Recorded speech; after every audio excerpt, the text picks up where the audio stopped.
today we're going to talk about strength, flexibility, and fat loss. Okay? So that's very important as we get older. We will tend to lose our strength, we get more stiff, and we tend to get fatter. Okay? So before we start, some disclaimers. Okay? So the disclaimer is whatever you do, make sure you don't get injured. If you have some problems, your knees and everything, or your other joint, tell us so at least we can modify the exercise for you. But realistically speaking, because of the lack of space, we will not be doing a lot of vigorous exercises. But enough for you to get an idea that exercises can be adjusted according to anybody's level. Then, if you've got any condition, you tell us.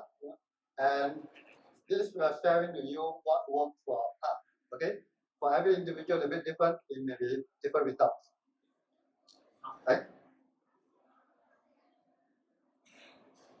Okay, so if you look at all the people around here wearing this t-shirt, the blue t-shirt with the word Electrum Fitness, those are all my team members. Okay? So we are part of a community of people who like to exercise together. We are non-profit. So we help people to get fit. Okay? So people are welcome to join our free online classes, and we give talks like this to help spread the super joy of exercising. And we started during the pandemic period. So during the pandemic period, out the gym.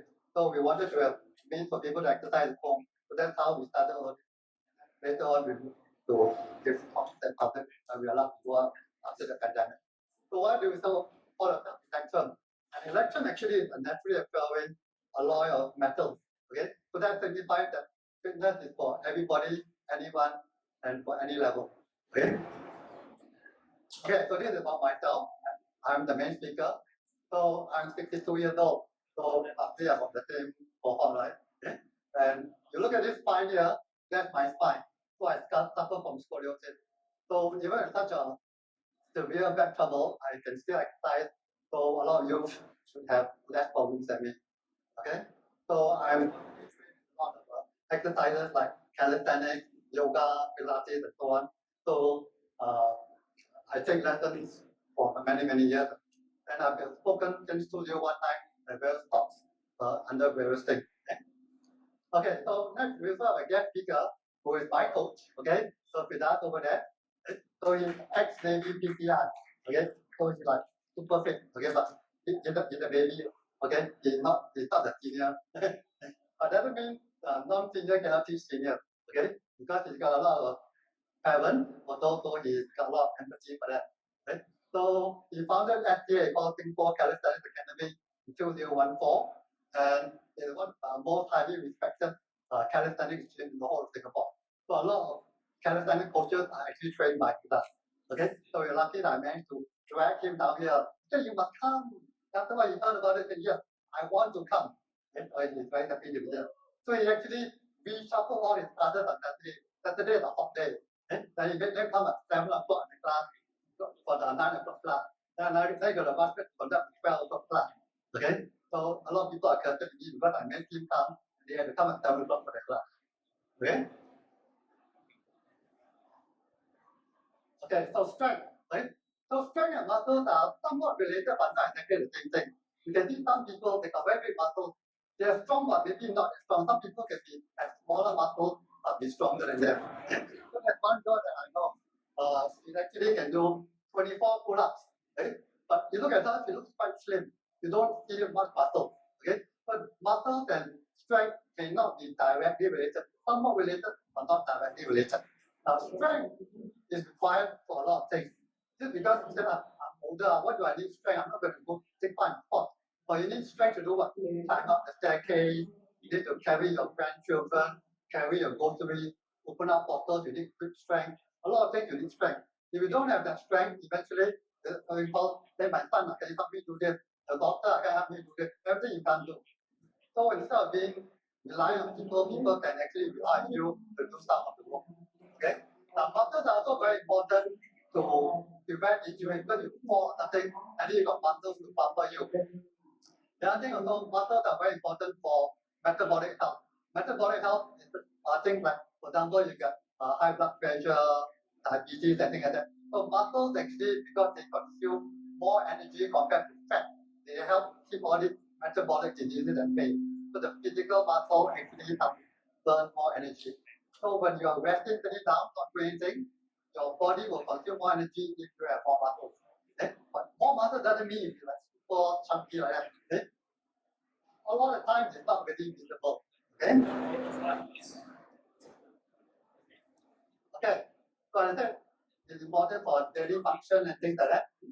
But as we go older, naturally we'll get this thing called sarcopenia. Sarcopenia is a fancy way to say your muscle will start to weigh and become smaller as you go older. Okay? So that is just a natural cause of aging, and we can do things to slow it down and even reverse it. So now the muscle and strength I have, actually at 62, is more than when I was at 40.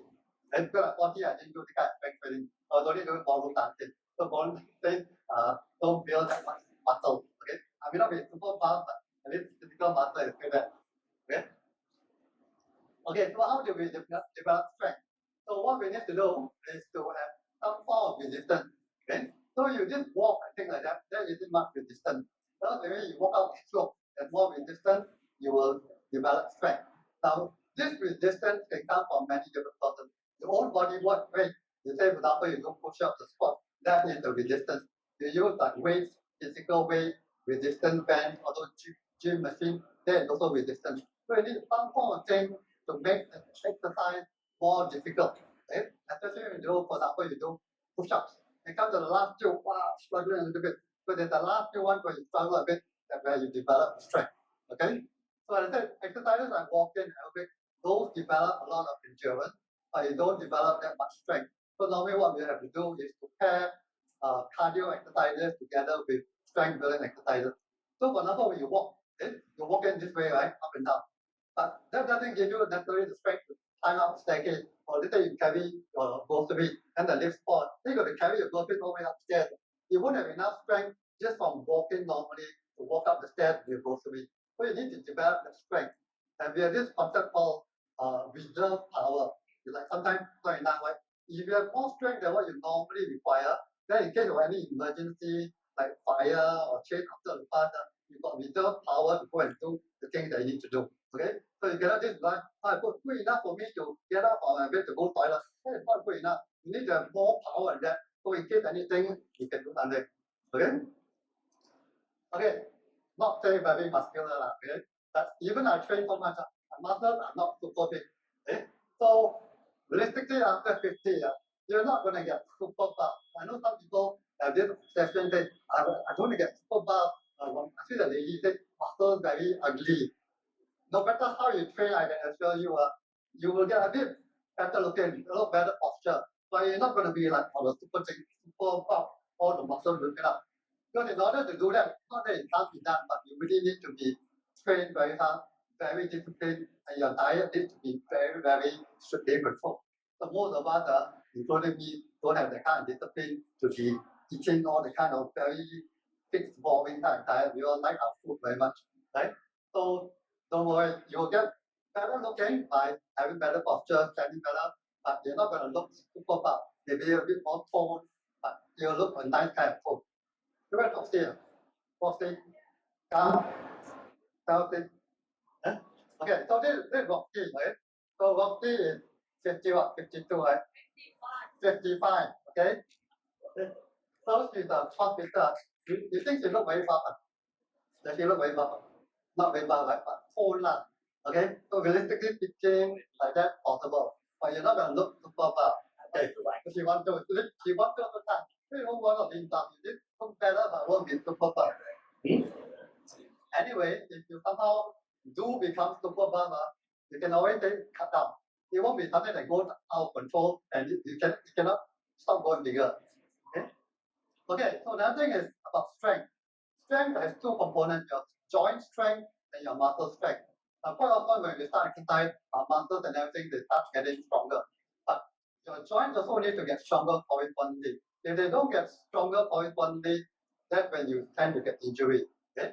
So joints take about 3 times longer than muscles to get stronger. So you sometimes got to slow down a bit for your exercises to give a chance for your joints to catch up in terms of strength. So once the two of them are more or less measured and you go on, then your chances of being injured is less. So you attack very strong time, you keep on going to do an exercise, then you will tend to get injured because your joints cannot take the load. Then because the joints take a very long time to get stronger. Okay? Also, if your muscles are very tight, some people do a lot of strength training and they are super tight. Then some bodybuilders are like that. They cannot straighten the arm. They're so stiff. Cannot. It's really they can only do this. They cannot straighten. Because the muscles are really too tight. So that also creates a problem. So we need to match that with flexibility training. Then also you've got imbalance. Some people, for example, some bodybuilders, they walk like that. The reason why they walk like that is because one side too developed. They never practice the other side.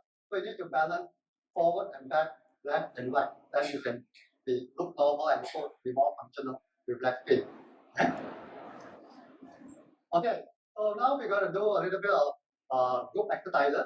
We're going to learn some basic position in exercise. Okay, so let them come up. So we're going to learn basic shoulder position. So once you understand all these basic positions, later we take this concept to exercises, then it's a lot easier to apply them. Okay, same thing. Okay, so first thing we have is usually what first, later then we do together. First thing we have is protraction. Protraction means shoulders go forward. Okay, then we have retraction, shoulders go back. So basically it means shoulders go forward, shoulders go back. Okay, so very simple concept. Okay? Next thing we have shoulders go down, depression, and shoulders go up. This is elevation. So elevation we seldom use. Most of the time we'll use protraction, retraction, or elevation. Okay? So this time we understand. So you just understand this first. Later we learn how to use it. Okay? The next thing is the lower back flexion. So we have forward arch. So we have an arch in the back. So you notice there's a C curve which is going above. Okay? Then after that we have hollow. Hollow means you push your stomach back and here it becomes flatter. So that's called a hollow position. Okay? So most girls, especially those YouTube girls, they like to stick out the butt to show the nice butt. But you do that, you're going to have a lot of strain on your lower back because you're compressing your back muscle. Okay? So next time we learn about the pelvic tilt. So this one you tilt the bum back forward. It's called a pelvic tilt forward. Okay? Then you tilt the back backwards. That's the pelvic tilt backwards. Okay? So most of the exercises are combinations of these things. Okay? So let's now we combine. So now we're going to combine two positions. We're going to do protraction and depression. Okay? And so it's here. So a lot of people do here, then come up. So it goes here and down. So protraction and depression. Okay? Then now we want the retraction and depression. This is pulling back. Okay?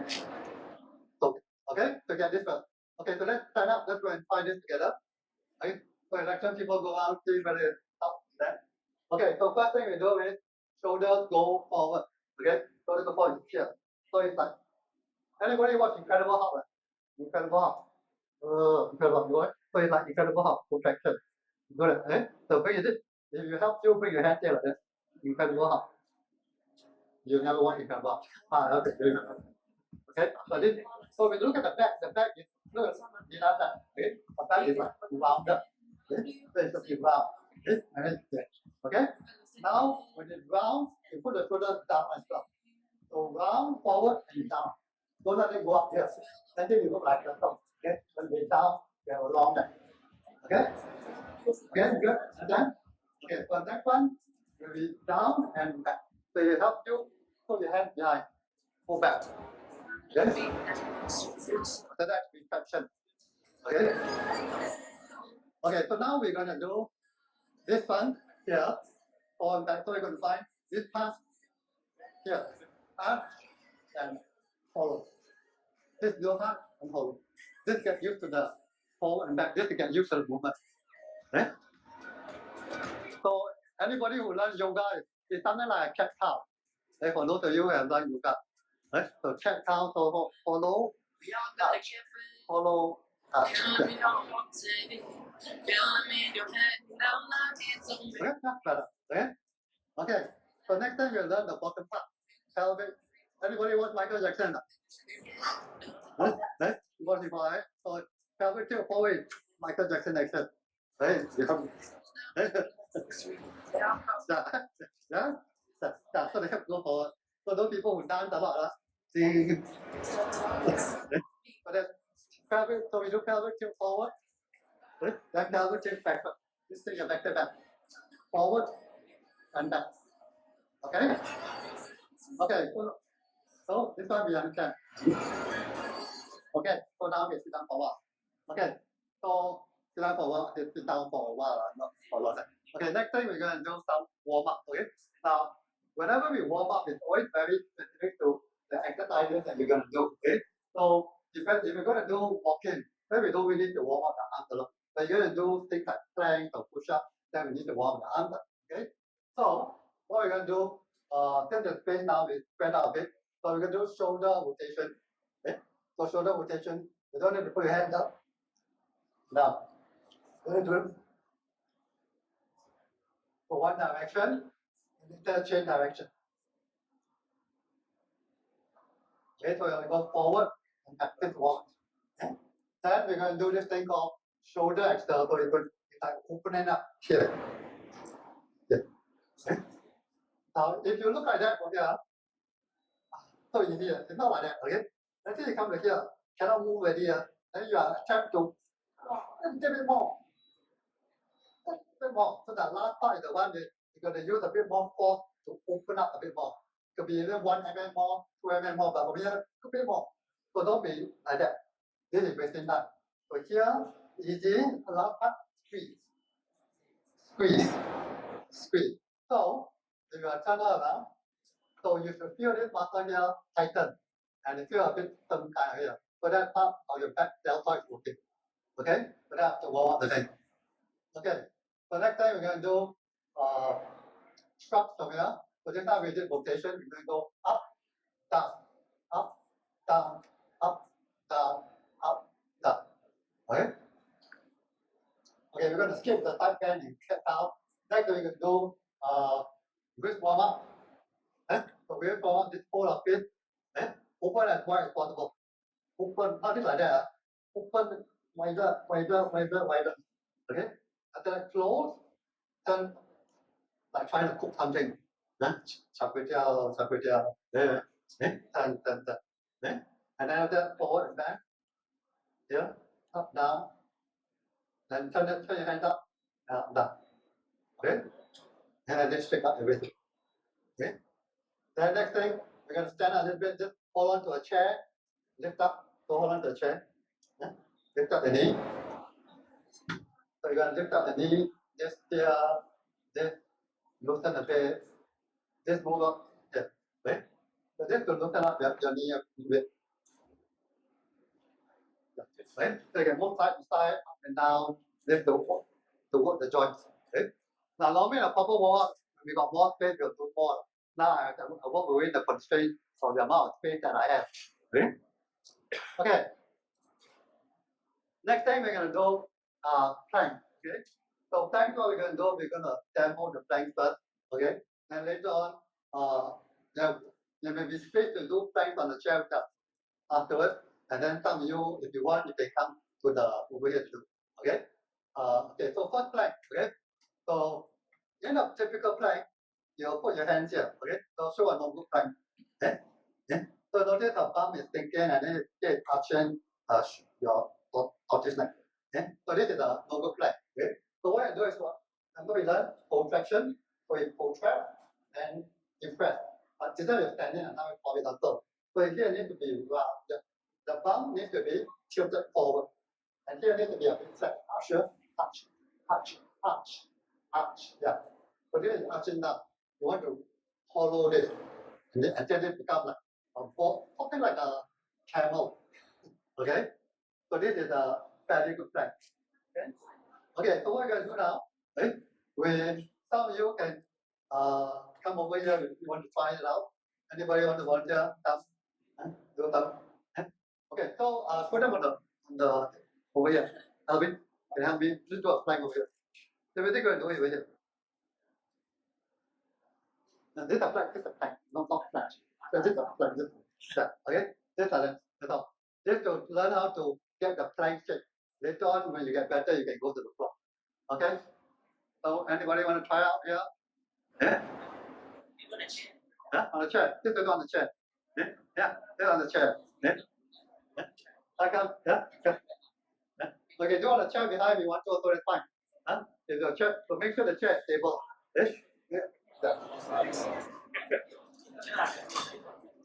Okay, so first thing you want to make sure is you don't arch your back. Okay, you are just going to push your back backwards here, and then shoulders come forward, shoulders go down. Okay.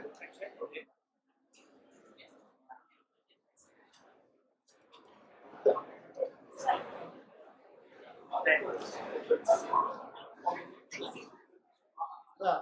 Okay. No, it's quite good. Yeah. So that's quite a nice plank. Yeah. That's quite a nice plank. So come and do. Yeah. And come and show us your plank. Yeah. You want to practice. Okay, go. Can go on the floor. Okay, so you look at the plank. Okay. So you want to be protected.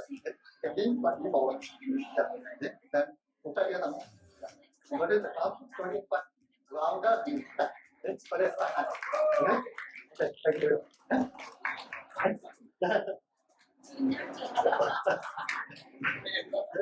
Volunteer will get a water bottle. Yeah. Okay, so most of the time when people do a plank, the planks are normally not very good. Now, if you do a plank that's not very good, then you have demo a lousy plank. Typical plank be out there. You do this here, what is happening is you're putting a lot of stress on your joints, your shoulder joints. The other thing is, what do people do plank for? People do plank for work for, right? But you do this one, you're not working for. It's when you push up here, then you're working the core. This is the one that's core. So you go down, there's no core. This shoulder stretch. Okay? So you need to up here and tilt the bum forward. And then you also want to develop your shoulder stretch. So don't project, retract. Yeah, okay. You do this here, you get more strength. So you push up, right? Then you're developing your foot strength. Okay? Okay, thank you. Yeah. Okay, so it's important to have the correct shape when you do plank. If you don't have the correct shape, you do the plank, you're going to have trouble, right? Now, when you from a plank, you can actually progress into a push-up, okay? So a push-up can be done, the simplest version is a air push-up, okay? So even you tell me you cannot do a push-up, it doesn't matter what version. So even is imaginary air push-up, so go. So like the Chinese kung fu, okay? But your internally, so you look at her, you see her muscle like shaking a bit, right? So that means she's squeezing her muscle, developing internal tension. Now this way loosely, don't get more chill like that. That is really wasting time. Okay? So if you look at closely at those people train those Neiko mind, they have this kind of action. So you're doing something like that. So that using your body internal resistance to have strength in a so-called very same way. So it doesn't matter whether you push harder or push less. Okay? So let's try that. So you can sit down, you want to sit down and push. Just imagine you're pushing something very heavy, push. You must use your imagination, very heavy. Push harder, like that.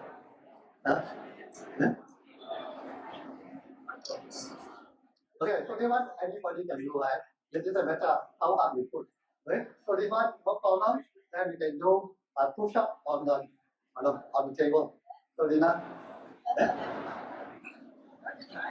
So this one is a push up, okay? It's an elevator push up, okay? So you can put your hand on the table or chair and then go down. Don't go down, not hold it. Up here, and then we come up. Okay? So a push up can be done maintaining your plank and just go up and down. Okay? So you can do that on the chair, you can come over here to here more stable. You want to try? Come. Come. Don't try got one water bottle. Who want to try got water bottle? If you are now the whole castle of water bottle. Đây là those who confident can do floor. Those not confident do yeah, you sure can do it. Yeah. Okay, so protract here, thumb up, thumb down. Yeah. Like that. And go up and then come down. Yeah. So if I easy, then go on the floor. So you can scale it accordingly. Okay, your arm, okay, stop. Okay, arm down, look at my arm. Arm don't go like that. Arm go here. Closer to your body. Elbows close to that, better. Yeah. Go down to go so big. Only go down and deep when you can. Yeah. Let's go up. Yeah. Yeah. So yeah. So when you get better, then you go over. The way good, you feel a lot of stress on the joint. If here you touch the joint. So you go here a lot while. After a while you get further stress. Yeah. Good. Yeah. So there's no the plank position you maintain. You try to maintain that position as you move up. Of course, you change it a little bit, but you try to maintain. Okay? Chill down a bit. Up. Okay, and down, and up. Okay? And come up. So when you come up, you try to come up. Everything together. Come up. Yeah. You came up with top first before this. So stomach and thing work together. Up together, up down. Okay? So what you're going to imagine from here, the stomach is poking the stomach. As you come up, stomach over. Don't just think of your arms. You take your arms, then you stick in front. Okay? Stomach come up. Better. Okay? Okay? So you're going to feel your core push up. Yeah? Yeah, okay, yeah. Come. Huh?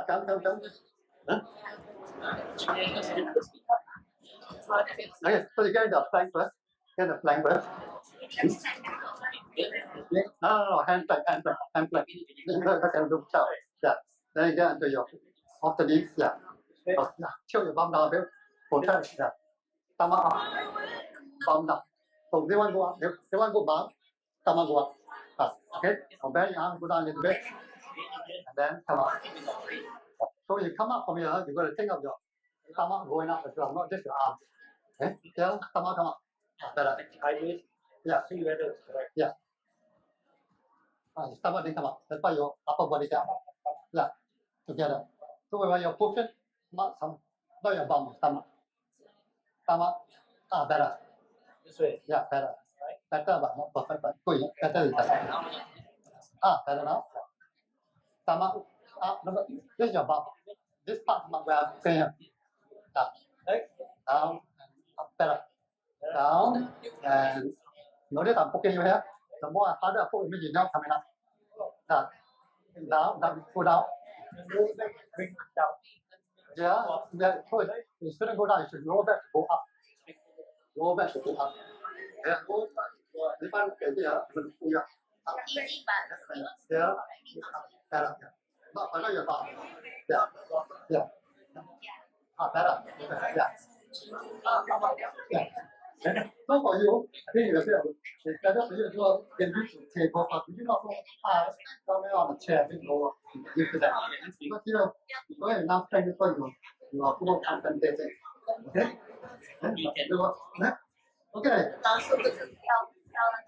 Okay, enough for push up. Enough for push up. Okay, thank you. Okay, next thing we're going to do is what I call our reverse plank. Okay? So, some people, because they like plank so much, they always train plank. Very good. But after a while, they also walk with that. Because plank is the kind of shape, so some people who don't know how to so-called combine exercises, combine exercises like combine food, you must have complementary food for flavors. So exercises also have complementary. So, we now show a reverse plank. So reverse plank is the mirror opposite of a plank. So instead of the shoulders being forward, the shoulders are being back. So this one is being pushed up, it goes retraction. So this is the opposite of that. Okay? So you don't train reverse plank with plank, you end up walking like that after a while. So you don't want to be like that, right? They want to look full or full. Okay? But most people will have more of this. Seldom you have people like that. I haven't seen anybody walk with that. Okay? So reverse plank, don't worry about paying too much. Okay? Because most people need more retraction.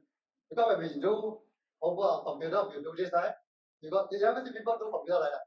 Never, right? It's always hunched over. So we tend to be naturally hunched. That's why the reverse plank is very important. And these two must be matched. Okay?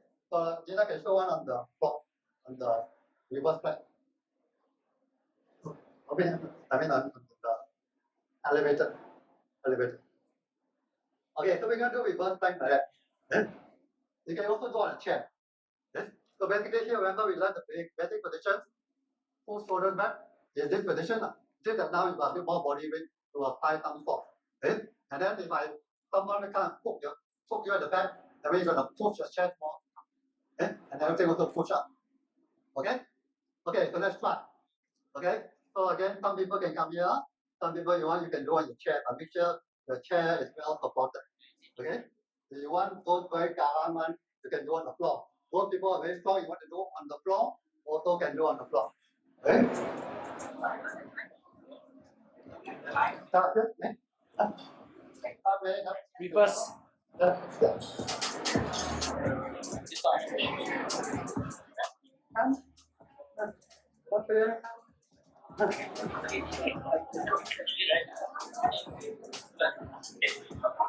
Okay, so you find it easy, then you can always transit to the floor. So this is like the easier version. So the floor version is what Dina did. That's more difficult. This one is the easier version. Okay.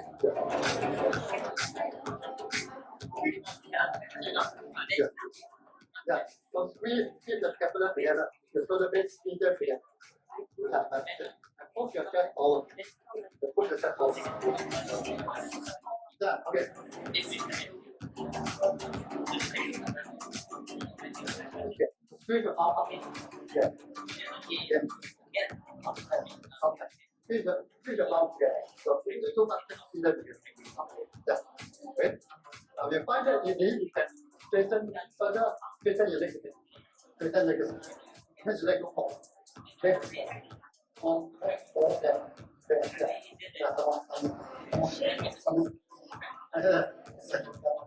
You tend to take the knees up more. So this is more difficult to put out, right? So you can scale about it. Maybe somewhere. Okay. So make sure you can go up here and last 1 minute. Stay there.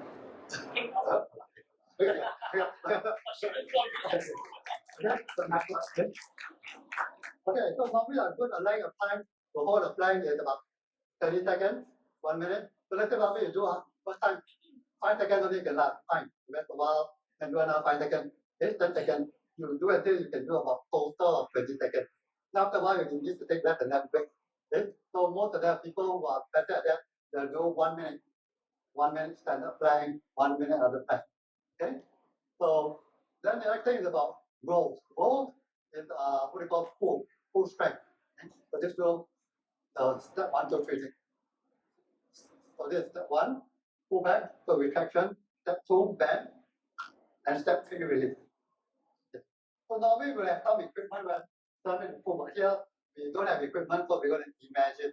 Okay. So what's step 1? Step 1 we retract, pull back shoulder blade. Step 2, bend the arm. Step 3, release.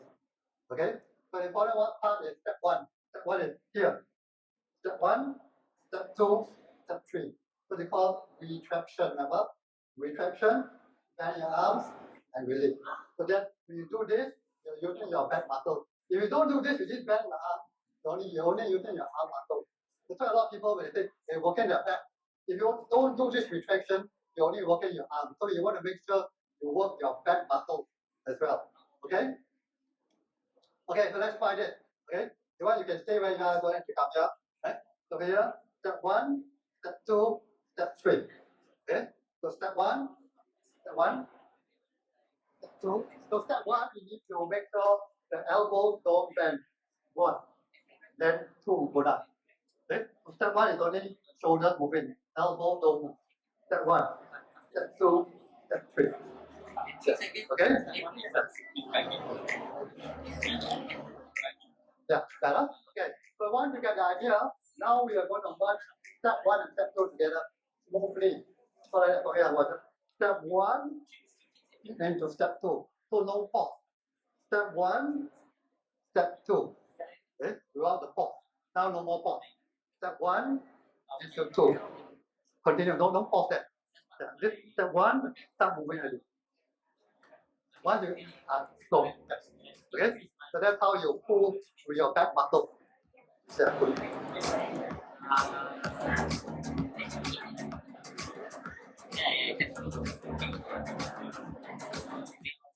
Okay.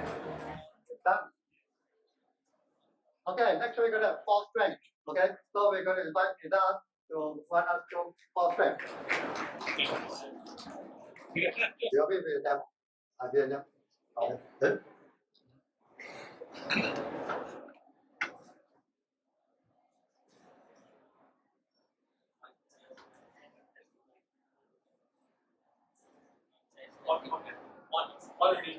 That's in mic 1, 2, 3. Mic test.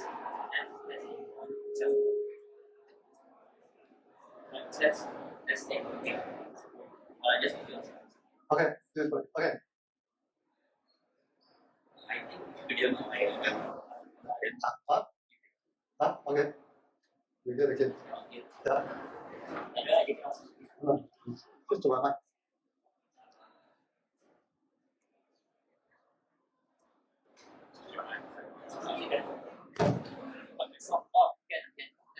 Just my voice type again. Testing mic 1, 2.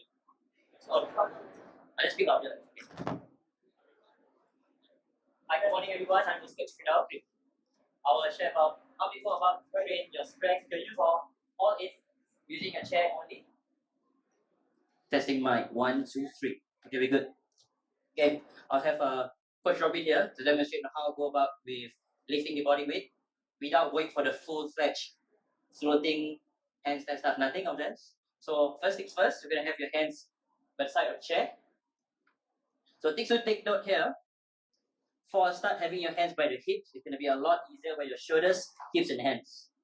First thing is to push off to move your butt up and off, lifted from the chair.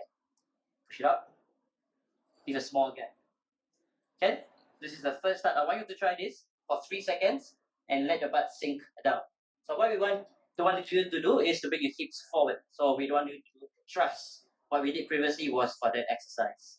Next up is to do the same and you go tiptoe. Butt up, tiptoe. 3 seconds, touch down. You should feel your arms working. That's the first start. And go. Any questions here? Can I see? Push the butt in your toes. That's the first start. You should feel the engagement. And prior to that, you remember that retraction. Apply the retract and push it down. That's the first step. Bring up, track. So your chest is also up. One. Next up, we're going to be doing is the squat. This is the first step for your L-sits. And then you're going to try the one leg up. So one leg up and down. So keeping the butt up and then switch legs. The other side. He's working out there. You can see Robbie is smiling, but the game face is on. And rest. Thank you very much. Okay, so now I'm gonna go. I'm gonna demonstrate. Okay. We'll go. Okay. The next part here, I'm gonna go with hand by the side. I'm gonna slightly go across. I'm gonna lean forward, put some weight forward here. Tiptoe. 1, 2, 3, 4. Now I'm gonna protract because we retract is to fire the lats. We protract. Now I'm gonna go with a different muscle. Still the lats as well. I'm gonna look slightly downward. Here. So can you all try tuck your chin diagonally down? Arms straighten, tiptoe. And press. 3 seconds here. Lean forward. Rest. Eventually, 3 seconds. One leg up. Eventually, this is how we're gonna build up your round. Your abs gonna fire for this. Okay, you can feel? Yeah, after this, you're gonna have lunch, no worries. So, this is your breakfast. So lift up and back. So your hands must be in front of you. Lean forward, so don't kiss the mic. And back. Yeah. You feel your arms. Even my legs are not out, I feel it really. So just lean. The easiest version, your feet stays flat. That's what I do for my mom, my dad. And because they are wheelchair bound, so we do strength work on how to go about to strengthen. From here, and back. Okay, that's the first time. Okay, next up for power is the Almost got okay, next up is the squat. Hands in front. This is I want to test all of you. I want you to train with this. Your fingers point forward. All the way to your legs. Stand up. Spin the butt back, small hinge. Stay control, down. So now we're going to be more technical. Have a deep breath in through your nose. Breathe in. Stick the belt back. Exhale. Breathe in. Halfway through. Exhale out. Okay, now I'm going to go into the spicy part. Let's test it out here. One leg stays flat. The leg is facing you guys can see. On my ball of feet, just again. Same grip, but one leg up. From the side is this. That's why you're doing this, you are working on the other leg more than the other. So it's not about the fancy stuff, it's good, but this is a lot more work. Sometimes you never know if you're falling to the side. We need to train on one side or the other. We never know one side is always weaker. Yeah. This is to prevent that. Yeah. Hold it up. Some of you are doing the one leg single leg test. Yeah. Of course, then we can always build up the heels and reach the gap. Okay? And try to go up. You go up. You feel a little difference. Here's how I feel.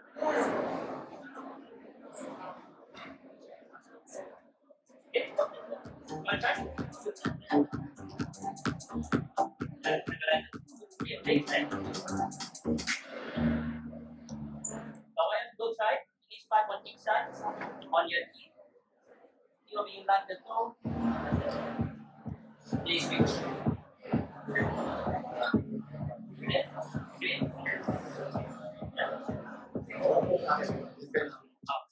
So now, for those with knee injury, so I might be one of the best examples now. It's a good. If you sit for about less than 20 minutes, she could not stand up from the wheelchair. She's like in IKEA last week. So I was like, I got to do something. So the first things first, a lot of times we hear people say, oh, you got to stretch it out.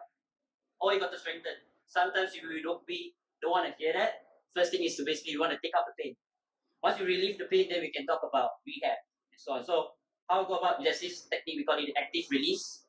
So share with you guys. So for your knees, a good test to see what's your knee extension is like. In the seated position, test. Can you even straighten up? Toes and down. Yeah, lift up. This is the bit. So I'm going to see what your range is like. We don't want to straight away, I can fix you right away. Once we know what's your level, then we can go towards it. Okay? So there's this called knees over toes technique.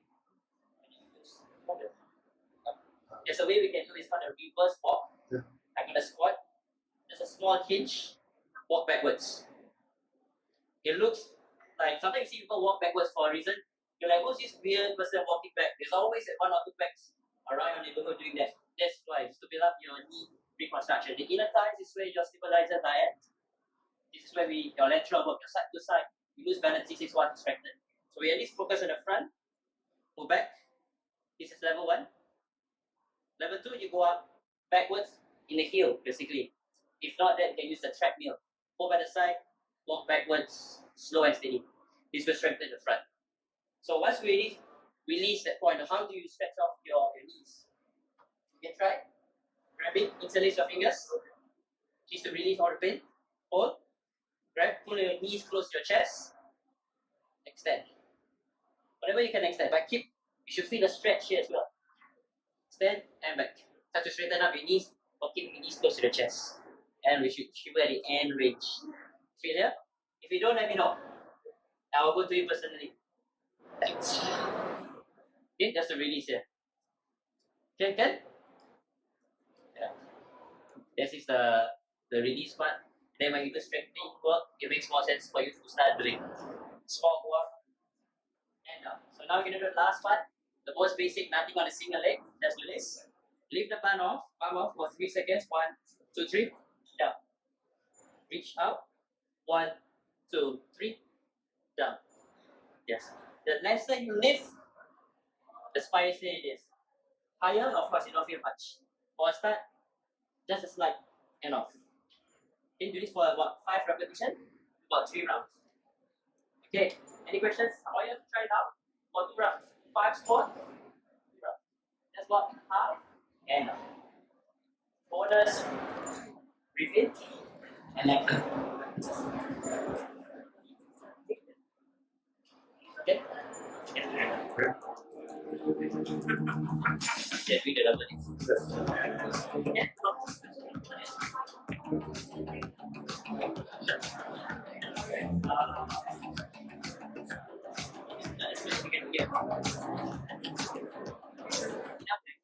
What? Like,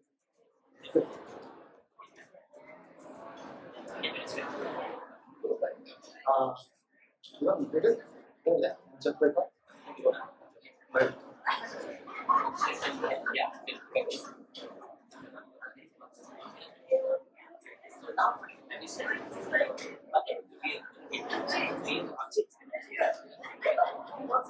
So you got difficulty, you can always put a chair in front of you. Hold the chair and lift up.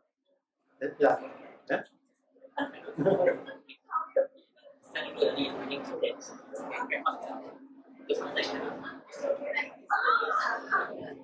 No, seriously, you put a chair. How about a chair? How about put a chair in front of you? Put a chair in front of you. No, the other way. Yeah. You put your hand on the chair. Put your hand on the chair. Put your hand on the chair. On the chair. Up. Top. Chair. Yeah. Keep your hand on the The chair then I get out. Yeah. I'm not using the You use left hand, no matter. You use more hand, less leg. Okay.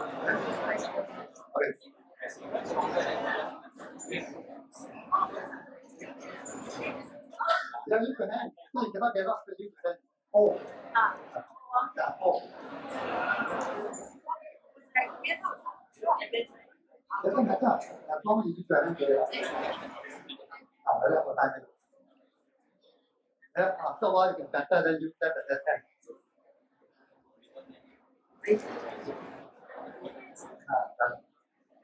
Look for time then you're going to use something to help you. Okay, okay. So next thing we're going to do. Next thing we're going to do this thing called deadlift. Okay, testing this. Okay, so deadlift are very important thing to learn how to carry your gross weight or any heavy thing of it. So imagine Gina is going to pick up something from the floor. Okay, so it's how she'll do it safely. So notice her back thigh is sitting back, and then her back is straight here. Okay, and then she come up, and then this is called a deadlift. Okay, so this is the same way to actually lift up your thing in the same way. Okay, so what you're going to do is to think of pushing her back thigh back, and after that lifting up, and then pushing the back thigh forward. Okay, so let's try that together. Okay? So first thing I do for here, think of pushing your back thigh back. Then back thigh go forward. So back thigh go back. So look at my knees. The knees will have a top bend. I'm not bending forward. My shin angle remains more or less vertical. I go back. I go forward. Okay? The back has to be straight. Okay? So Electrum people go out, make sure people are keeping the back straight. A lot of people are doing the back. Make sure the back remains straight. Don't round the back is straight. So look at my back. The back is here. I will maintain straight. I don't round. There's no perfection here. Okay? So it's straight back. From here, straight back, like that. Okay. So stand the back, don't think of going down. Then to your body angle, you don't think of doing this. You don't think of going down like this. This you go down by virtue of the fact that your back side is going back. Okay, so you're thinking from here. This is the hinge. Don't think of going down. Not like that. You think of going back. After go back, you don't go down anymore. Just go back, that's all. Just go back, finish. Then go forward. Don't go back, then go down. Then go down. Just go back. Let us stop. And then come forward. That's that.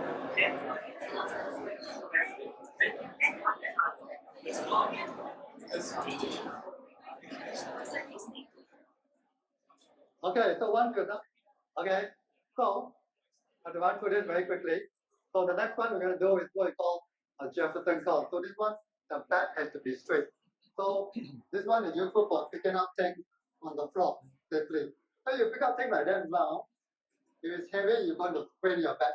Okay? So there's the same way to pick up things from the floor. The next thing, not all things are done with straight back. Okay? There are some things we have to actually round our back. We also need to exercise. So this is called a Jefferson curl. So round, so this one is the mirror opposite of that. Okay? So round down. So it's good for stretching the lower back. Okay? And then we come up. Collision. Okay, so this is called Jefferson curl. So a different way of going down. So generally, the first way that deadlift is the way you use to carry everything on the floor. This one is used more for just limbering up and stretching your lower back. Okay, but we don't use this method to carry up things from the floor. Okay? Okay, next. Okay, so generally when we put down, we will just walk around, make sure you put down, then shake up the joint a bit, then just to make sure that you're not too tight. Okay? And then that's how we do our pull down. Okay? So the pull down again is specific to what you've been doing. If you're doing a lot of upper body work, then just straighten your arms a bit, rotate a bit, just to loosen up. You feel okay again. Okay? Okay, so this is how we actually we talk about reps. Okay? So reps is basically how many times you do. So I ask you to do 10 times, that means 10 reps. When I said intensity, how difficult is it? If you're doing on the floor, it's more difficult than doing on your hand elevator.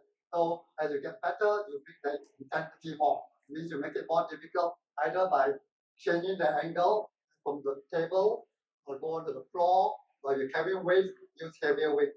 Okay? Then that means after you do 5 already, rest. Then you do another 5, then another 10. Okay? So you just do one set generally not enough. Generally you should do at least 2 or 3 times. Okay? Then frequently, how often you do it. So generally 2 to 4 times a week will be a good number to do. Okay? So as you get better, let's say you can do 10 easily, 15 easily. Then you don't keep on doing until 100, like wasting time. Once you can reach 15, 10 or 15, then you should make the exercise more difficult, so it's more challenging, and you work your way up again. Okay?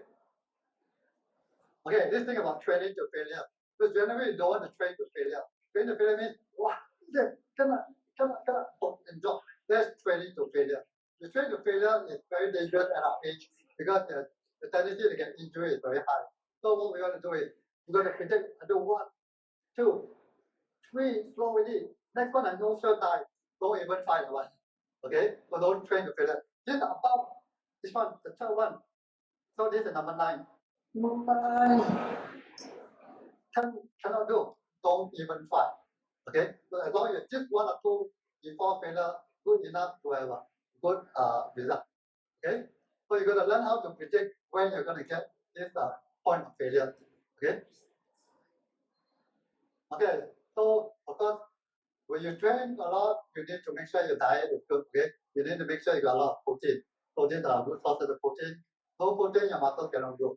Okay? Soreness, generally, sometimes you first few weeks, muscle sore. Okay? If you do too much too soon, the muscles will be very sore. So they start out gently, don't do too much. Okay? And then take a bit more protein, some time massage, do some heat treatment, go some sauna, all that will help you to recover. Over time, you get very seasoned and you get less and less pain. Okay? But you really feel too much pain, then just cut down, don't move so much. Okay? Sometimes body just cannot recover. Okay? So how often? How often can we train? Generally, if you train, some people say, can you train every day? Can. Can you train once a week? Also can. It depends on what you do. You train very, very heavy, once or twice a week is more than enough. You train very light, very chill, then you can afford to train every day. Okay? So it depends on how you intend to exercise it. So generally, I would say for most people, 2 or 3 times a week is enough. But you're more chill time, right? Do it every day, not very intense, 5 to 6 days also possible. Okay? So this is what I do. Okay? So I train 6 days a week. Okay? So I got different days do different things. Okay? But doesn't mean you have to follow me. Okay? I know this stuff very scary. Okay? This is the only part of what I do. Okay? Okay, so generally what I recommend, okay? Do 3 times a week, good enough. Okay? So Monday, just do some walking.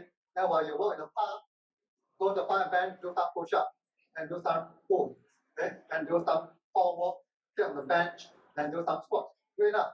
And just repeat that 3 times a week. Okay? Not too difficult. Okay? Okay, so next thing we're going to do is some demonstrations about different levels of exercises, how they can be made very easy, and then how they can be made more difficult if you find after a while no kick. Okay? Okay, so first one we're going to demonstrate is what they call the air push-ups. Okay? So they want to have a demonstration anyone can do. So anyone can start this like don't tell me I cannot do push-up. So this is called an air push-up. Okay? So of course once you progress from there, then you can go on to do a chair push-up. Okay? A chair could be a chair, could be a table. That has to be inside. Higher easier. Okay? Lower more difficult. Okay? So that's a chair push-up. When you get better. Okay? Then if you can, then you can do a floor push-up. Okay? So I got girls who can do push-ups. I got guys also can do push-ups. Okay?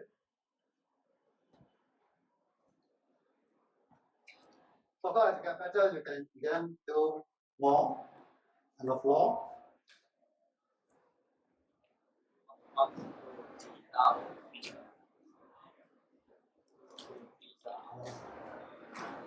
Right, so girls also can do push-ups. These are also senior girls. These are not young girls. Okay, thank you very much. Okay, so next thing we're going to show is a pistol squat. Okay, so pistol squat, what Firdaus showed just now. Okay, so my name is going to show pistol squat on the chair. So we show this now. Okay, so this one, even the debut version, if I'm a chair, you can hold it in my hand and then go down. You can hold it there. Then after one, no need to have that. Okay, so you can always put a chair in front of you and use that to balance. Okay, then after that, you can have a chair assisted full range to this version. Okay, after you progress from there, then you can do this version. Okay, so this is a full range pistol squat with the chair helping you. Okay, next up. Okay, after a while, as you progress, then you can say, no need chair, I'm very good at it. Okay, then the demonstration will show you without chair. Okay.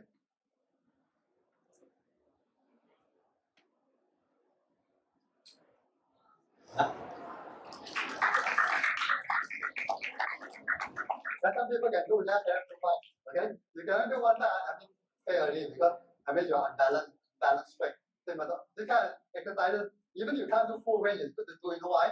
Because often one leg stronger than the other. You need to balance out the strength. So that's good.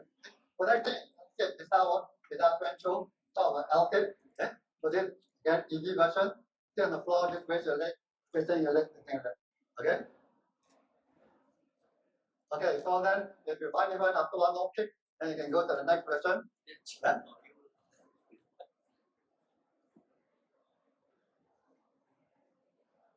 So they want to get the bum and leg off the ground.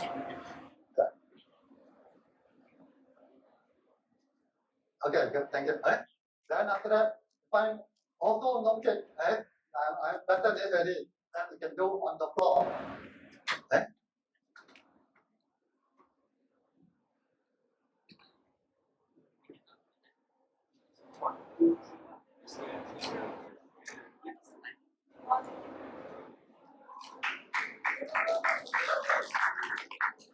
Okay, so all of them, Dylan and Harvey can do.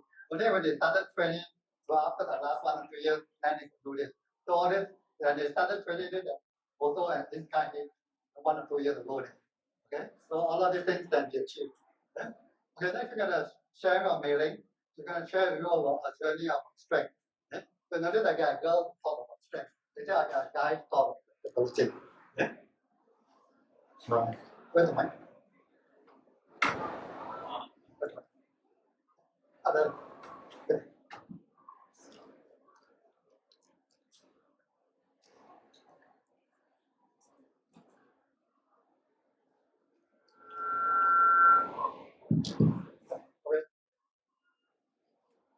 Thank you, Robin.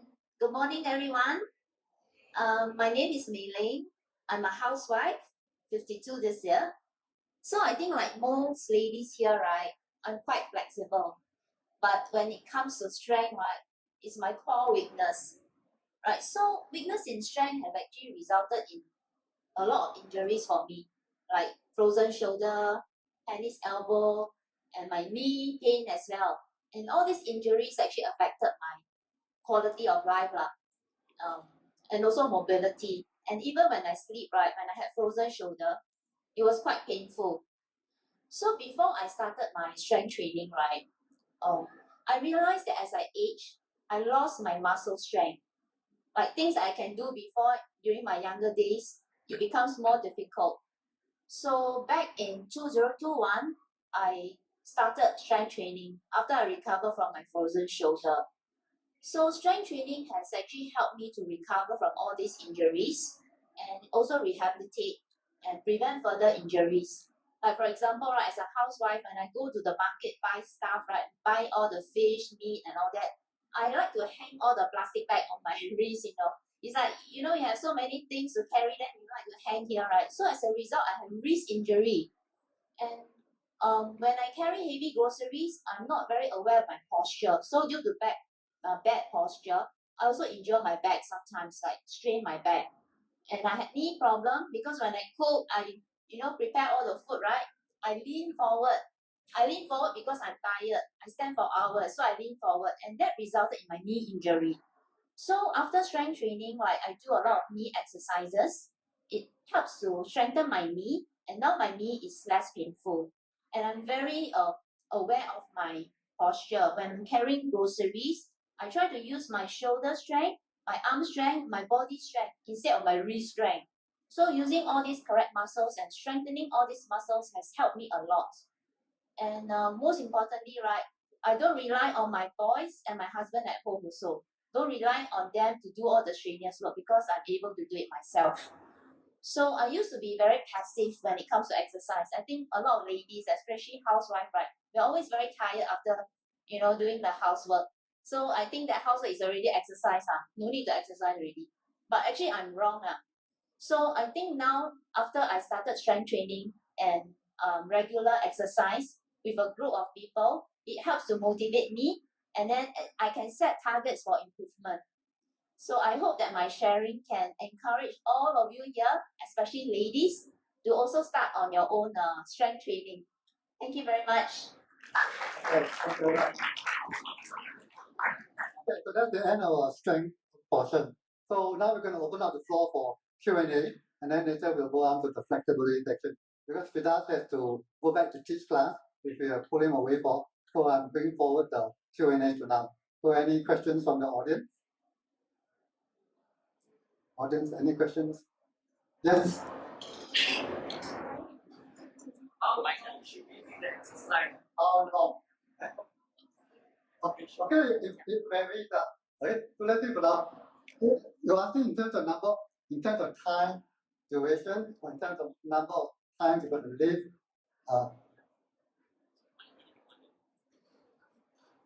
Okay, generally up and down, that's called a number of reps. Generally, you try to do that about 10 times is a good number. 5 to 10 times.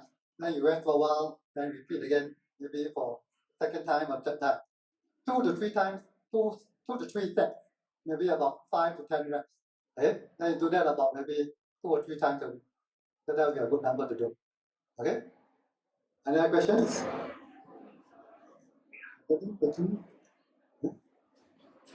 Questions? No? Yes? Question?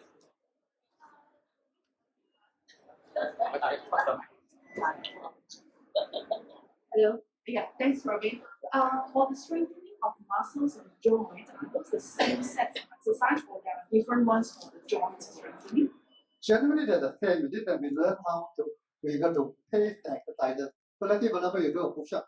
They will also simultaneously work the joints and the muscles. But if you do it in the incorrect way, sometimes you work the joints more than muscles or vice versa.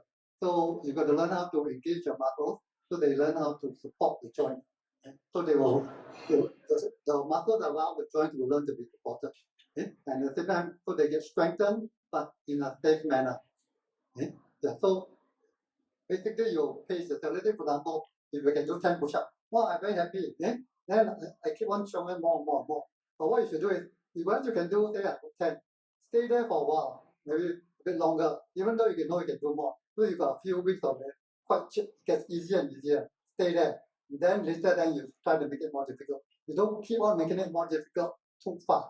So to give a chance for the joints time to catch up in terms of strength and adapt into the exercise. Okay? Yes. Nowadays, there are lots of exercise strengthening and weight lifting all that in the media. And sometimes the doctors actually recommend you to do it. Is it okay? Yes, definitely it's okay. Okay, so there are many different exercises to increase strength. Some are weightlifting in the gym. Some of the CC, they have gym machine, they have weight machine, they have body resistance machine. So it depends on what you like. Some people like going to a gym. So then since you go to a gym, there's equipment there, might as well use the equipment. Some people like doing it at home because don't like to go out. Okay? So I do a lot of things. So you buy simple equipment to use at home. Okay? And do that. Okay, you don't try to make a whole house into a gym unless you got so much space and so much money. Okay? So whatever it is that can help you to gain strength is okay. Okay? But I would say for seniors, we don't want to be too aggressive in terms of lifting very heavy weights. So what do I mean by too aggressive? So let's say for example, you lift a weight.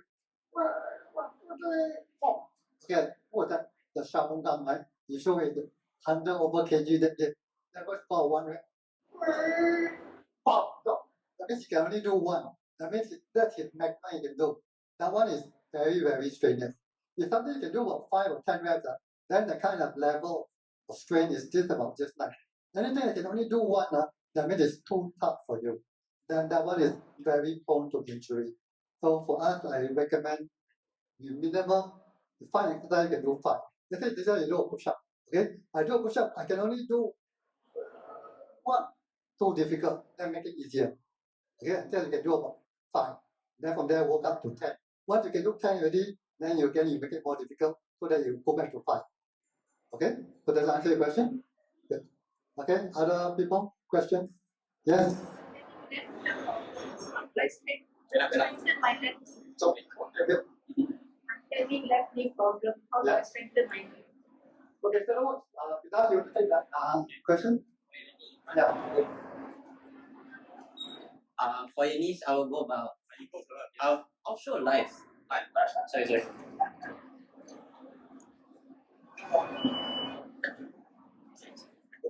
Okay, so first things first, before we go into the knees, the one on the inside is for your stabilizers. I just don't go into technical about anatomy. So first we don't have any equipment, just squeeze on the inner side of the thigh. It's an active release, yeah. So start here. Just extend. 1. Looks so easy, but it's all down to you how much the difficulty you want to go. And just do this. Can I extend? Whatever is your maximum weight. Yeah. You feel it? You feel it here? Okay. So then we need one. Listen to then okay. We work around and press. Extend where you can. Come back. I'm just really to build up and re-educate. You don't have to think about I should go wherever you can without pain. A bit. And 1. The toes touch. It's up. And you go higher up. Just to educate the quad. The quad don't lift down. You lift up. And you don't mind, can I press on your side? Yeah. Because I'm going to start it and platform. Really straighten your that side. Whatever is your range. Yeah. Back in. Yeah. Moving back in. That's it. As long as it's not sharp, go back up. Yeah. Tight. But you don't feel sharp. You see? Yes. Bring it back in.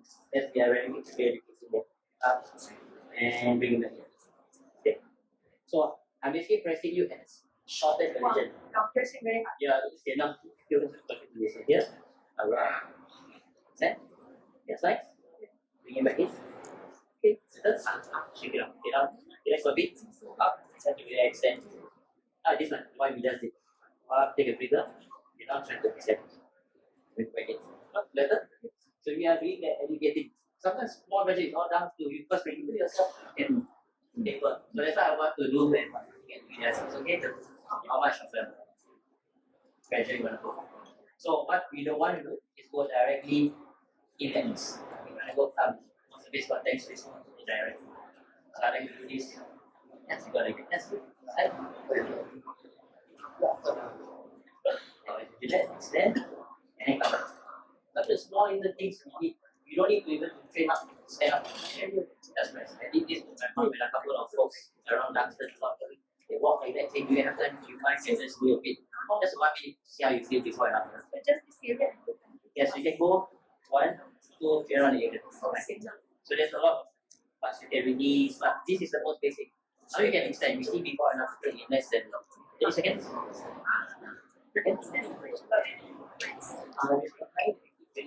Or basically, we are applying an active release, like the PNS technique where you press, like for example, right? Just by doing this, you don't feel tension. Just by doing that, you feel that working. So we are trying to tell ourselves, like, instead of the joint failing us, we want to educate the muscle first, then we can stop. If your joint is the one, you have so much muscle, but you feel pain, how can you function in your day-to-day life? So, my kind of background, I don't do weights. I do more body exercises. So I do like gymnastics stuff, etc. But all this part is the most important priority. I feel like just physical, but these things helps me. Strengthening the muscle, but not the actual joint.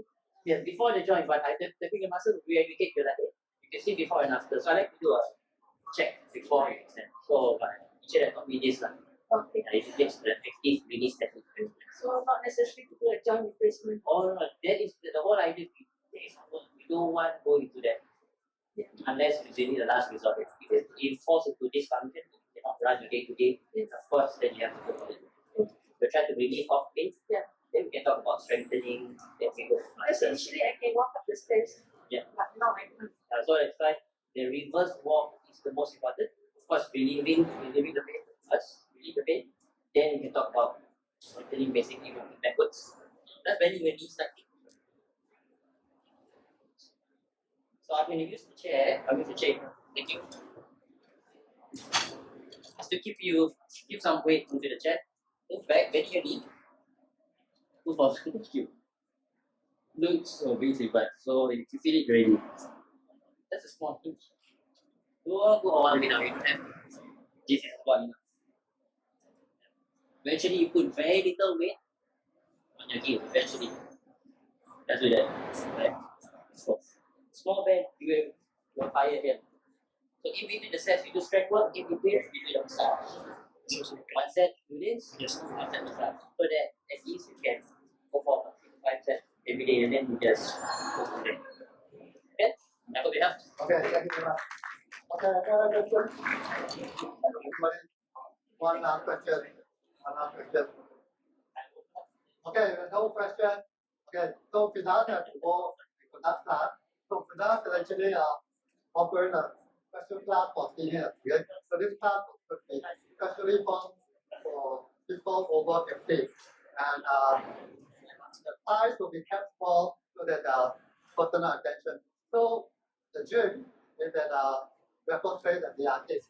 So if you're interested, then send a WhatsApp to us. Then he'll tell you when it's cost and the region because the gym is going to undergo some renovation soon to make it a bit more senior friendly. Okay. Okay, so everybody who is interested, just take a photo. This is the paid class, okay, because there's a physical gym, you need to pay for rent and everything. Okay. So I conduct classes free of charge because mine is by Zoom. Okay, so there's a difference. I got no rent to pay for. Okay. Okay, done. Eh? Okay, so thanks for that. Eh? Thanks for that. Thanks. Thank you very much. Okay, I need to reverse.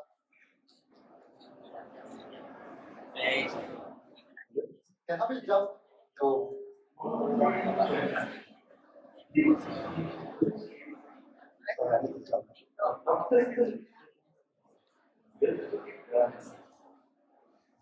Thank you. So now we're talking about flexibility.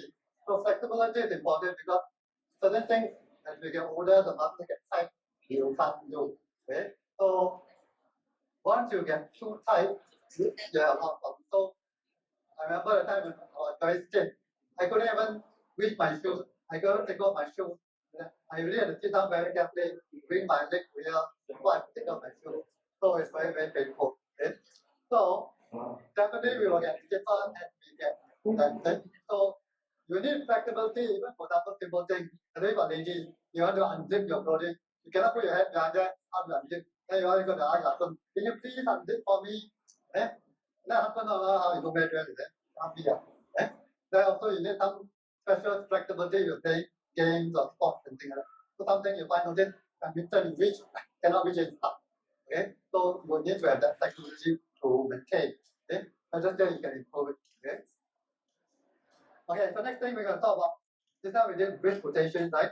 So very similar. So this one, you don't just use it for warm up. You can use it for every day I'm doing it. So sometimes you hold handphones, your wrist, everything get wasted. You hold the mouse too much, so get wasted. So throughout the day, I just rotate. Even I'm just walking around, I'm just doing this. People think I'm making bad time. I'm actually just rotating my wrist. Okay? So this is a good thing to do. So we don't need to repeat this. Okay?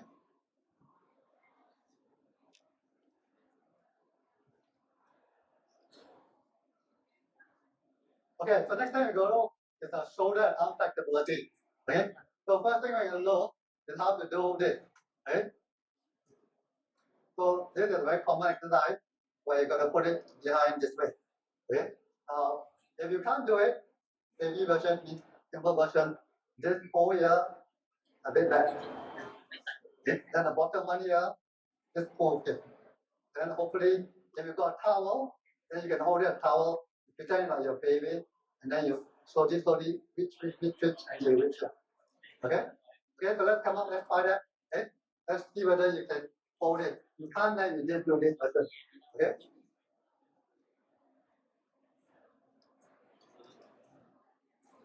Okay, so those of you who can do that, so you look at my elbow.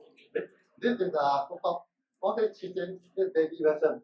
Like that. Most people do it like that. So look at my elbow. The better way to do it is pull the elbow back.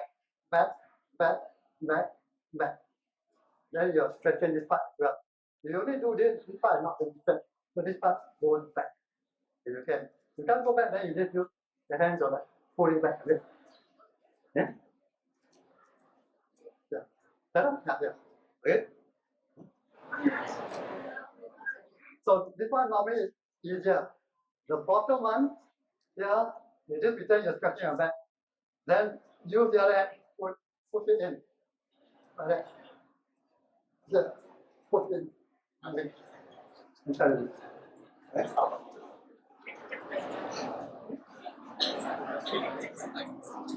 I'm going to pretend this is a hole. Okay? So you won't use this. If you can't reach, you get a string or something, you hold, and you hold like that. And afterwards, you walk out. Then after walk out until so you got some anchor. So you don't use it, okay? You can use a pole or string to do that.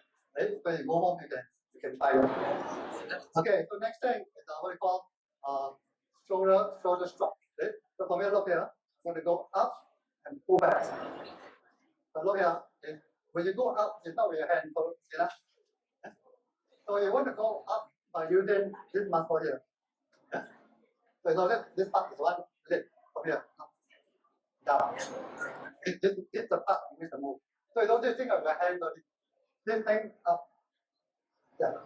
Okay? So this is a shoulder strap. Okay?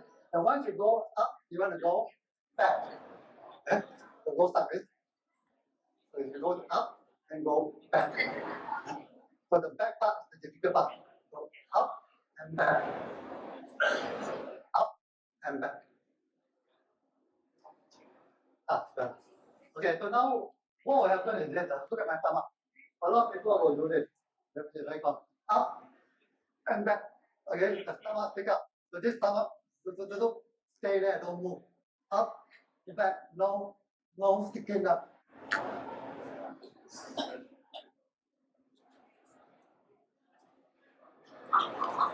So then you're forced to use your shoulder ability, not your stomach ability. Okay?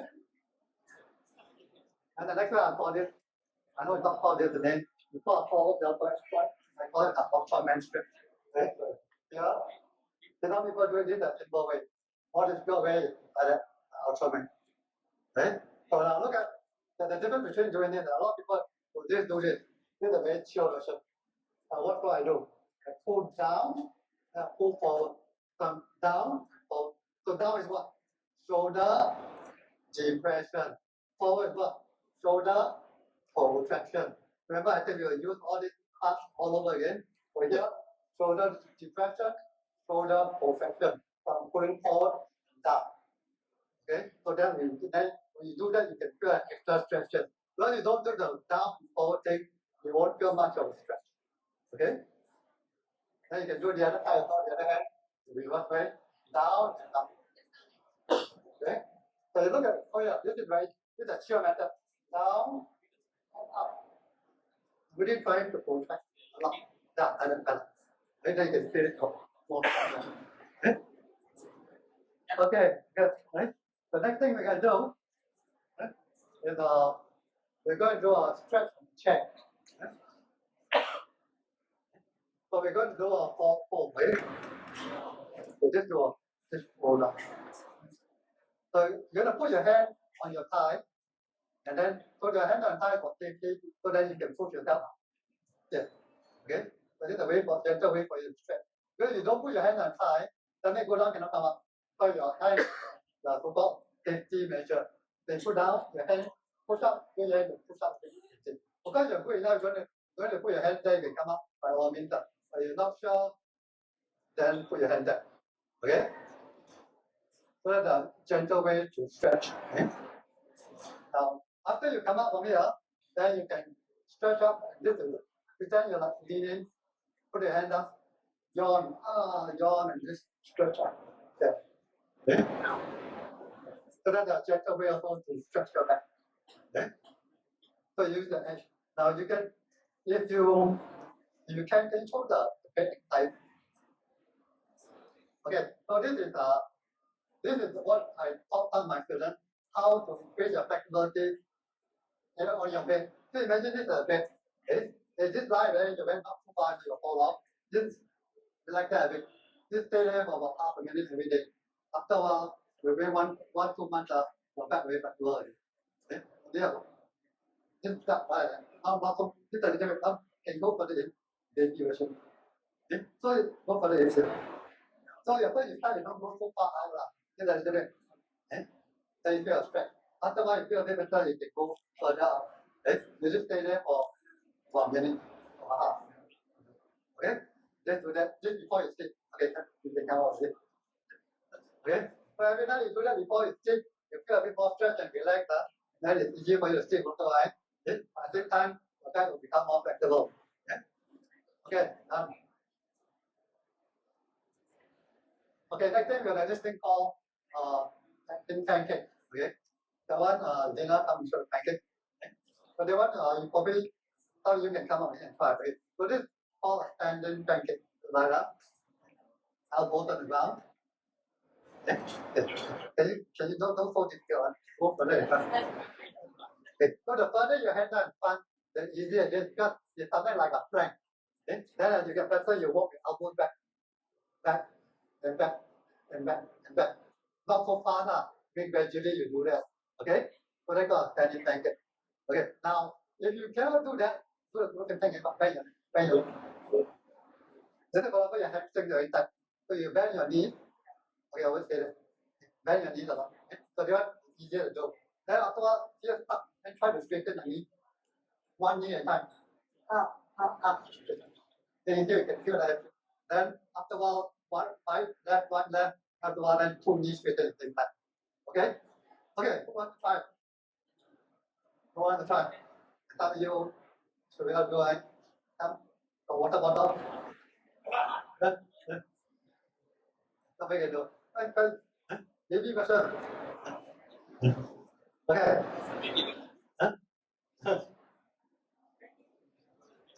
Okay, now okay, let's go to the next one.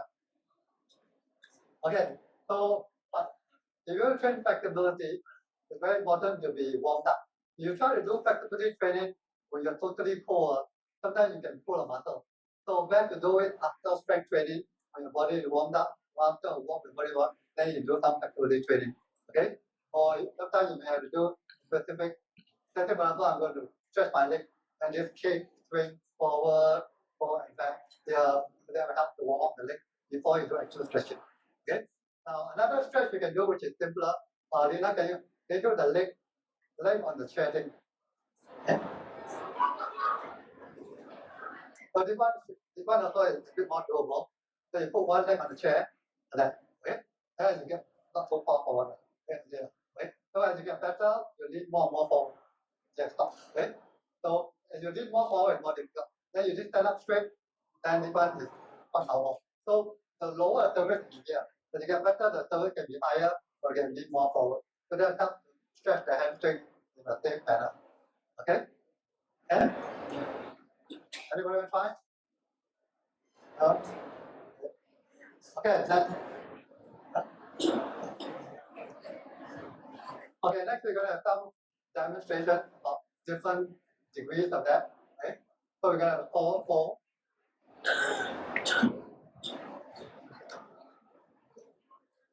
So this is the four sitting down on the floor. Okay, where you sit and stretch forward. Okay. Now, of course, if you're very good, then you can almost fold into half. Okay. Then you also have another version where you can do standing. Okay. The standing version here, and then either your finger touch the floor or your thumb touch the floor. Okay. Now, of course, if you want too difficult, right? Then you can do a baby version whereby you stand on the yoga block. Do your hands on the yoga block and stand. Put your hands on the yoga. So that here we're making the hand higher. So this is easier. So you can also put your hand on a chair. Okay? So let's say they're too difficult. You can put your hand on a chair and then down. Okay? Okay. Then you can gradually lower the cervix. Okay? So then you can slowly progress. Okay? So from here, then afterwards you can go to the floor. Here. Then afterwards you can stand on the yoga block. That's the reverse. Then you go down and touch. So there are different ways to progress to make it easier and make it more difficult. So when you see them, you know that I'm not good at, but there are always ways to make it easy for you to start with. Okay? And you can slowly improve. Okay, the next thing we're going to show is flat pancake. Okay? So then this is the easy version of a pancake. Okay? Easier version. So for people who do this pancake, you see now, where you open your legs and lean forward.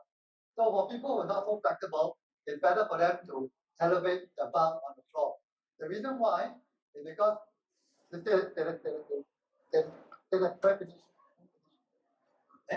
okay.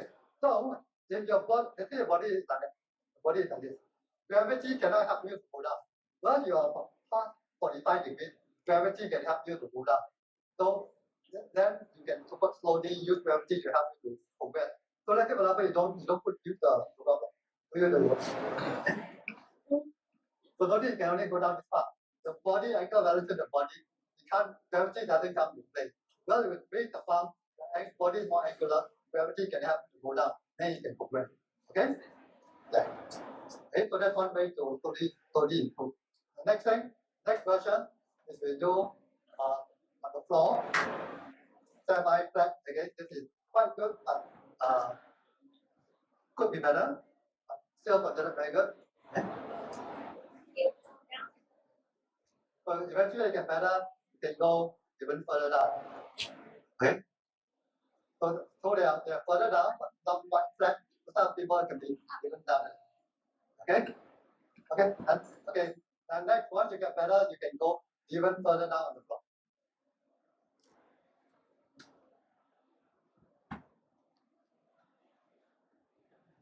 So those who are very good, they can be perfectly flat until they're touching the floor. Okay? So again, all this you can slowly improve your flexibility. And all the people also can Lina only trained this for 2 or 3 years ago. Okay? Okay, next thing I'll do is the bridge. Okay? So a bridge is considered a backward bend. Okay?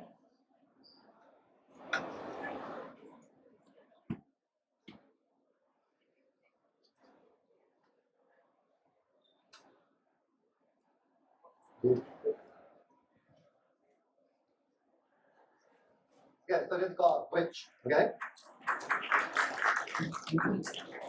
So people all learn over the last 2-3 years. Okay, now thank you. Okay, so a lot of people when they practice bridge, they get injured, right?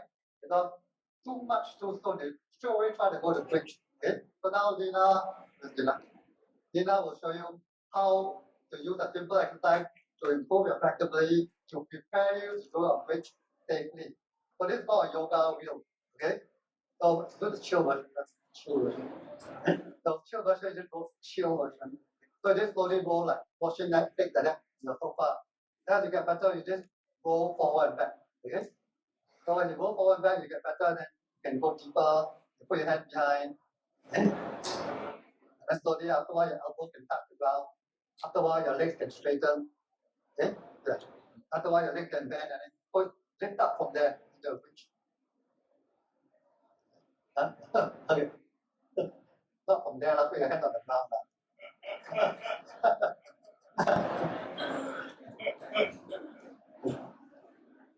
Okay, so the wheel is a very useful tool to help you to gently stretch. Okay, now sharing of flexibility story. Okay, so notice I got a guy to talk about flexibility. So guys are normally stiff, right? Mike. Hello, hi. Good afternoon, everyone. My name is Terence. I am 60 years old today, this year. So flexibility is not my favorite subject.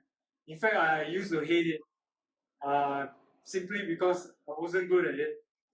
I do a lot of cardiovascular activities like running, cycling, marathon, triathlon, you name it, ultra race. So as a result, I got very stiff back, lower back, etc. And when I was approaching 50, I came across this exercise called parkour. Don't know whether you all heard of it. A lot of jumping, a lot of climbing.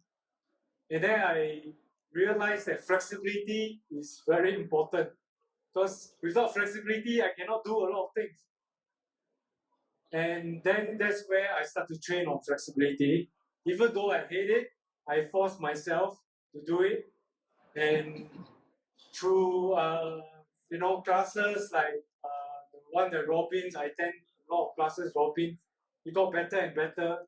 And then now I start to enjoy it. So it's a very good way to relax.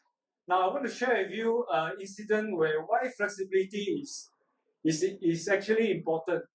Right, so a few years ago when I was in a shopping mall, walking on a marble floor, and then there's this patch that's actually wet, and I slipped.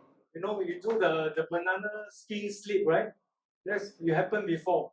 So when I slipped, my whole back, literally, your leg was just spread apart, and I managed to break the fall because with the flexibility, you have a wider range that cushion your fall. If you don't have the flexibility, it will just drop, right? And then I realized that with flexibility and plus strength, because you use your wrist to break the fall, so both strength and flexibility can save your life. Okay, that's my sharing. Thank you. Sorry, okay, next thing we're going to talk about fat loss. Okay, so notice I use the term fat loss, I don't use the term weight loss. Okay, so whenever we lose weight, okay, it could be from losing water, could be losing fat, could be losing muscle. So those people who tend to, for example, go on a diet or cut all the calories and don't do anything, chances are you will lose fat and muscle. Now in our Asia, we don't want to lose muscle. Once you lose muscle, although you become lighter, you also become weaker. That makes it very dangerous. Okay, so that's why the term is fat loss rather than weight loss. Now some people, when they go through all these exercises, they actually gain weight, okay? Which may not be a bad thing because fat is actually less dense than muscle. So when you gain muscle and lose fat, overall you will actually gain weight, but you will gain weight through muscle. So that's okay. So that's why sometimes we shouldn't be too obsessed about weight per se, or you should be more obsessed about The only way to measure fat is actually to go to one of those PA gym. They have this machine can tell you percentage body fat and everything. But the easiest way is to see whether your fats too tight. Okay, that's a cheap way. See, and look at the mirror. See, you can see abs. You can see some abs are this not too bad already. You don't have to be super clean as long as you see some abs, you're quite okay. Okay? So ideally, you should have a mixture of exercise and diet. This diet alone, you're gonna lose muscle. Okay?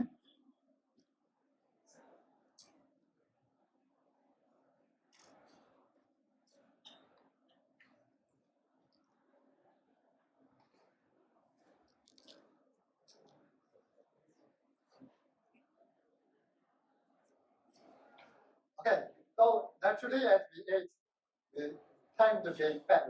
Okay, simply because we get a bit lazy, we sit down, we don't do much. Okay? So I think important is to have more muscle and fat. Now, the misconception is that you can do spot reduction. So you see a lot of those fitness exercises, you keep on doing core.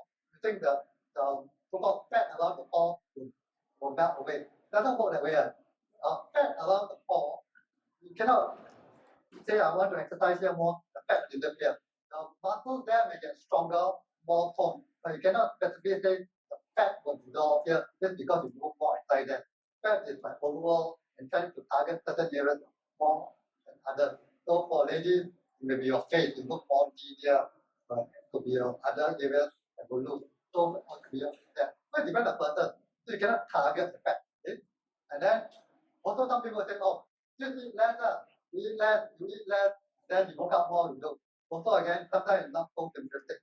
Simply because the body is very adaptable. So when the body adapts to eat less, the body is very smart. Then I got less food. So the body learns to become more efficient.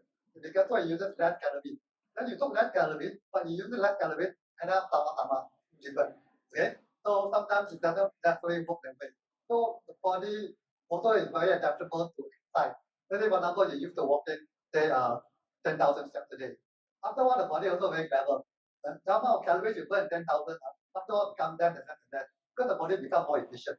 Okay? So it can become more efficient in many ways that will derail this fat loss thing.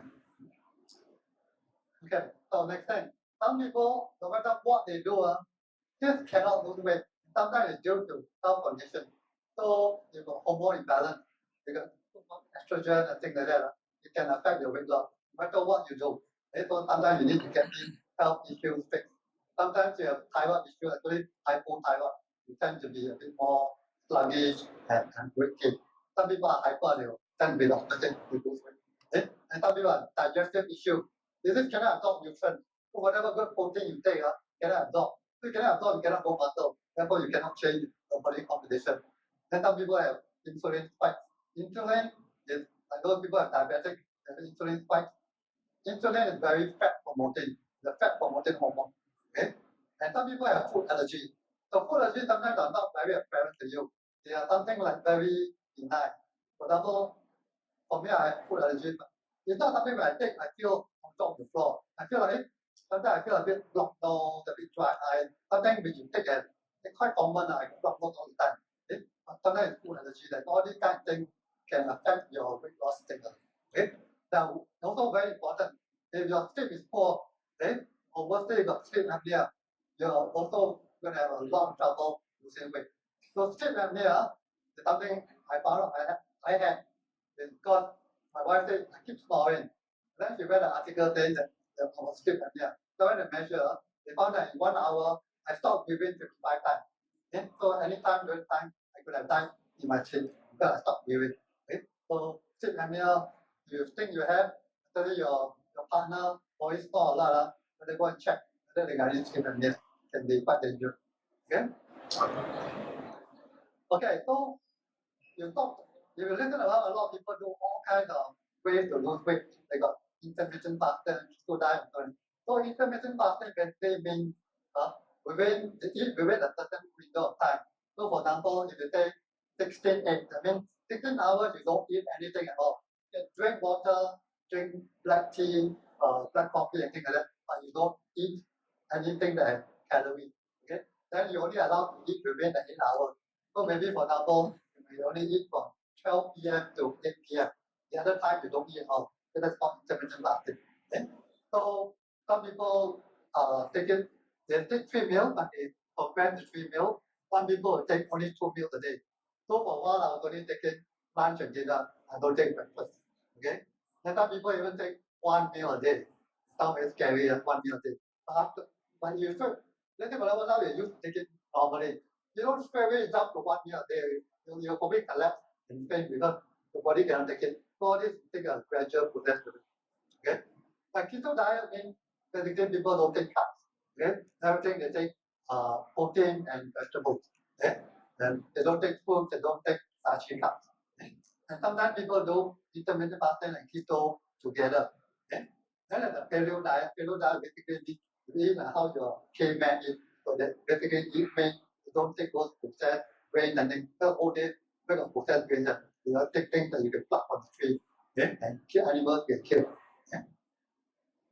Then I think that the Mediterranean diet, Japanese diet, so those are things that have a lot of fruits, vegetables, fish, and things like that. There's this thing called healthy fats like olive oil. Okay? Then there's a carnivore diet where they take only meat. They don't take vegetables, don't do anything. It's really very extreme. Only meat. It's really carnivore. Okay? Then the other extreme, the vegetarian take only that. Okay? So there's a lot of extremes that different people, different things work. They're gonna say one better than the other. And sometimes it may work for different people, other people don't work. Sometimes it's the reverse. Then sometimes it works for you for a while. After a few years don't work, then you got to change again. Okay? So sometimes you want to find middle ground. Okay? So anyway, go back to some food intake principle. So it's timing of when you eat is the intermittent fasting rule. What time you eat. The time of when you eat also affects the fat. So let's say for example, if you eat, you wait for taking supper just before you sleep, that tends to gain weight. Okay? And what you eat, but what kind of food? You take a lot of carbs, a lot of those processed food, you also tend to gain weight. The sequence of eating also very important, okay? And how much you eat. Okay? So when you eat, there's time. Okay? So that's about. Normally what we try to do is try not to take supper. Okay? That's no choice. Okay? Let for food, what to eat, so normally generally we try to eat whole natural food. All those processed food where you do. Processed food means you look at the ingredient, you look at the whole ingredient for long, you don't know what they're talking about, means this, don't touch. Okay? So generally try to take a bit more protein especially as we get older. Okay? We generally require more protein as we get older. Probably about twice as much as a younger person. Okay? And then we try to take vegetables of different colors. Then fruits. Generally, like my nutritionist says, don't take food at night. Take food for dinner because nighttime tend to spike your insulin level. Okay? So we have to take fruits, can but don't take at night, and try to take those things that are less sweet kind of thing. So things like dragon fruit, those tend to be very watermelon, tend to have a lot of sugar inside them. So you take that will spike the sugar level. Spike the sugar level and spike the insulin level, and that will tend to make you grow fat. Okay? So try to minimize the fried food. Okay, so these are things you should reduce. Also, processed food, talked about that. Sweet drinks, okay? Like Milo, you take Milo Potong. Milo Potong also is fatty. So now I don't take Milo. Okay, I use Milo and hot chocolate is my favorite drink. I try not to touch. I eat that. Okay? Okay, anything that high fructose corn syrup, you look carefully at ingredients, a lot of those packaged food, they have this kind of stuff. Okay? So all these things that you can try to avoid. Okay, so some mission tips how to gradually make changes. Once you go and try to clean up your diet, you don't make it too sudden. Make it too sudden, your body will go and shout, you just cannot tahan. So for example, maybe last time you didn't take butter kaya toast. Okay? So what you do, say this butter toast, no kaya. Because kaya is very sweet. Okay? Then you try that for a few weeks. After a while you get used to that, then you maybe like cut toast down. Instead of 2-piece toast, 1-piece toast. That's toast. Okay? Then after a while you say, okay, then try to using anything is sugar, like coffee with sugar or Milo, then you slowly try to cut that into more sugar. So you make gradual changes. Don't make it too sudden, then you can slowly adapt to it. So like say lunchtime, if you are doing economic life, then after they cut rice by half, put so much rice, and choose a bit more protein dishes and so on. Okay? Then you got coffee break. Try to say coffee break, no sugar in coffee break. Okay? Either black coffee or tea, okay? Or water. Stop. Okay? Also you take fruit juice. Fruit juice is very concentrated. Even practice fruit juice is very concentrated sugar. So also not such a good idea. So you want to take vegetable juice, which has less sugar content. Okay? Okay, so different opinion. If that is take your protein and your breakfast, carbs you take last, then you can actually slow down the insulin spike.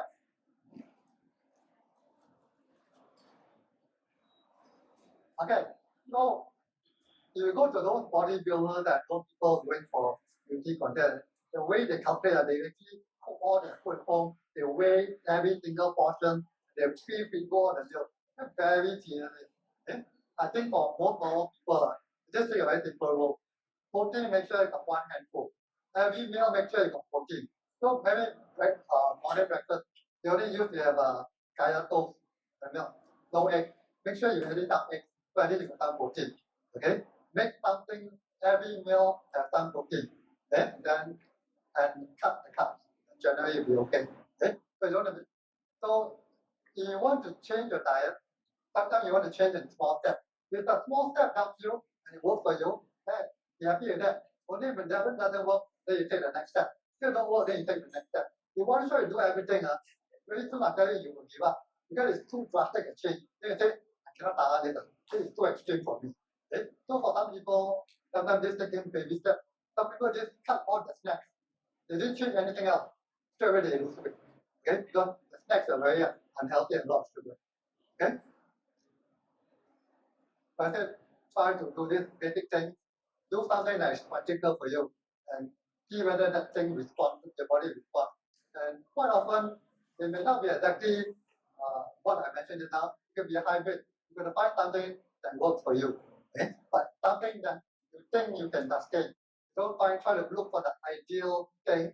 Then you cannot tahan the thing. Then you won't last. You can't last, then no use. You must find something you can sustain throughout the entire year. Okay? So the way to sustain it is take baby changes. So you can slowly adapt and get used to it. Okay?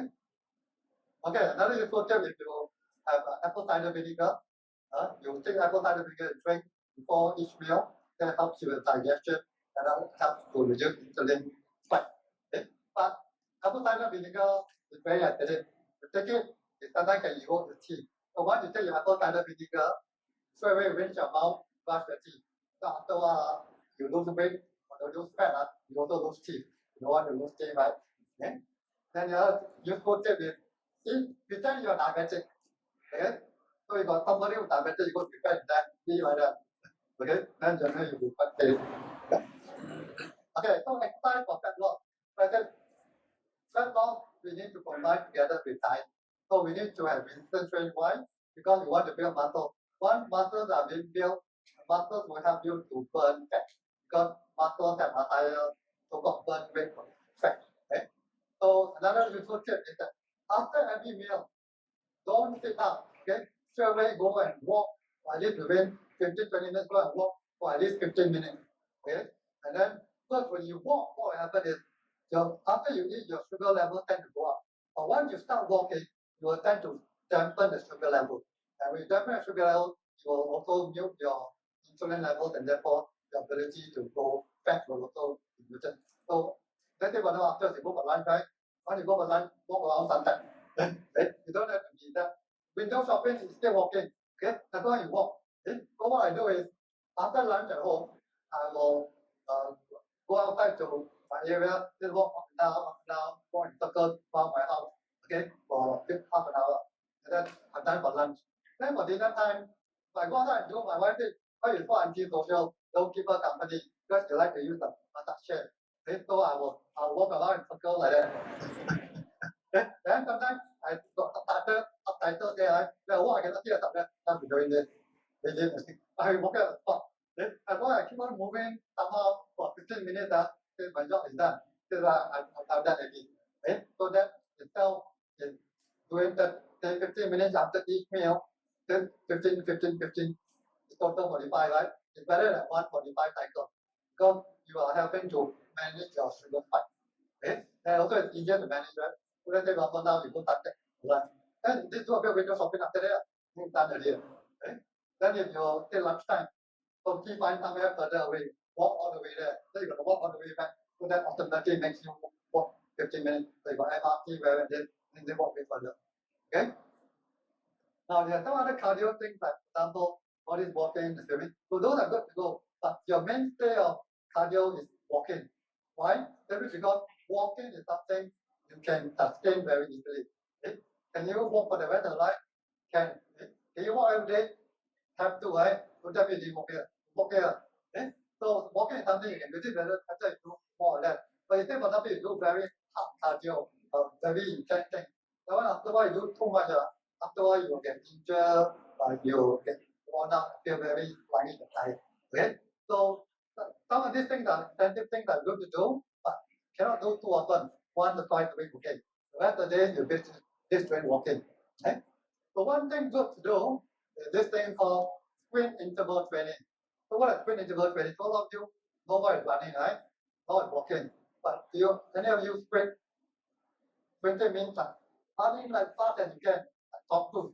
Tom Cruise always famous, right? Every single movie got him sprinting, running after the bad guy. Okay? So that's sprinting. When you run as fast as you can. Okay? So sprint interval training means you sprint for 30 seconds. Okay? After that you walk. For maybe about until you catch your breath, as long as you need. After you no longer have, then you sprint again, and you walk again. Okay? Then you do that 8 times. Then you very good workout again. But sprint is relative. If you only used to do it walking, even like that, it's considered sprint. Because it's relative to what you do. You don't have to be as fast as Tom Cruise walking going so fast. So as long as you're moving faster than what you normally used to, for 30 seconds, then start. So at least you get used to having sudden burst of exertion. So why do you need to train that way? Okay? That way, first of all, if you do a lot of long bouts of high intensity training, what happens in your body? So although you have a very good physical effect, you also have a very bad negative effect. Because when you train too hard without any rest, you build in your body stress hormones. So this is called cortisol. Cortisol in the body actually is also fat promoting. Okay? So you don't want stress hormone to build up in your body. 30 seconds. The 30 seconds is just enough for you to get a good training response, get human growth hormone to be produced, but not long enough for cortisol to build up. Okay, so that's why it's good. And also it helps to train you, for example, for normal everyday life. Literally, if my bus giving, I need to run to the bus. You're not used to suddenly exertion, suddenly you run that line, because your body is not used to this kind of thing. Then once you're used to suddenly sprint, you're used to that. So that's quite common, right? Chasing after a bus, chasing after an MRT, or suddenly you got to run across the road, and then the traffic light changes, they run. They're not used to that. Okay? Okay? So this so what you can do is normally walk. After a while, just slowly run a bit faster. Okay? Then after a while you get better, then run even a bit faster, but you don't go too suddenly. So the mistake I made when I did training was when I first started, sprint very fast. Then next day full hamstring. Because too much too soon. So everything really slowly. Okay? Okay, so one thing very good to get is see this Apple Watch. That every Apple Watch can be Android, can be Fitbit or whatever. This helps to measure my steps a day.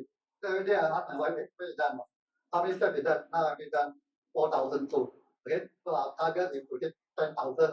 Then 10,000 sometimes not so easy. At least we never try 5,000 steps. So at least you got a certain target. Then even target go window shopping until you can actually hit your target. At least close to it. Okay? Okay. So now we're gonna sharing our fat loss journey by Roxy.